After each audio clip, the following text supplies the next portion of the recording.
Baby potato fry பண்ணுறதுக்காக நம்ம வந்து தண்ணி ஊற்றி நல்லா வேக வச்சுக்கணும். கொஞ்சம் சால்ட்டு மஞ்சத்தூள் ரெண்டும் போட்டு வேக வச்சுருங்க. அப்போனா கொஞ்சம் உருளைக்கிழங்குல கொஞ்சம் உப்பு பிடிக்கும். அது கூட வந்து நம்ம தனி மிளகாத்தூள் கொஞ்சம் ஆட் பண்ணிக்கலாம். Powder 1 spoon. இது வந்து இதில் நம்ம பெப்பர் பவுடர் கொஞ்சம் ஆட் பண்ணிக்கலாம். பெப்பர் ஃப்ரை பண்ணிக்கலாம்.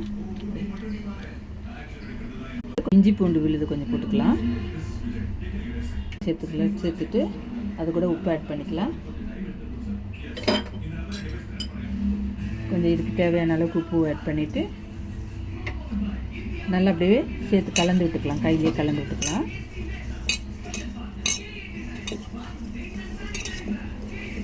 இது எல்லாத்துலேயும் மசாலா படுற மாதிரி நல்லா பிணைஞ்சு விட்டுக்கலாம். ரெடி ஆயிடுச்சு. நம்ம ஃப்ரை பண்ணிடலாம். ஒரு பேனில் கொஞ்சம் எண்ணெய் ஊற்றிக்கலாம்.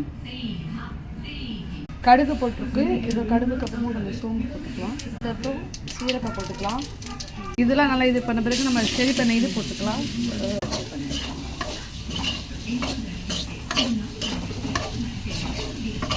5 மினிட்ஸ் சிம்மில் வச்சுட்டு நல்லா கிளறி விட்டுட்டே இருங்க.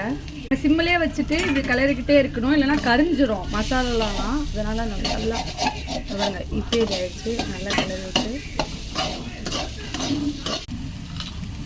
பேபி பொட்டேட்டோ ஃப்ரை வந்து ரெடி ஆகிடுச்சு. இது வந்து பெப்பர் ஃப்ரை. கொரியண்டர் லீஃபை நம்ம ஆட் பண்ணிக்கலாம். இப்போ இந்த பெப்பர் ஃப்ரை ரெடி ஆகிடுச்சு.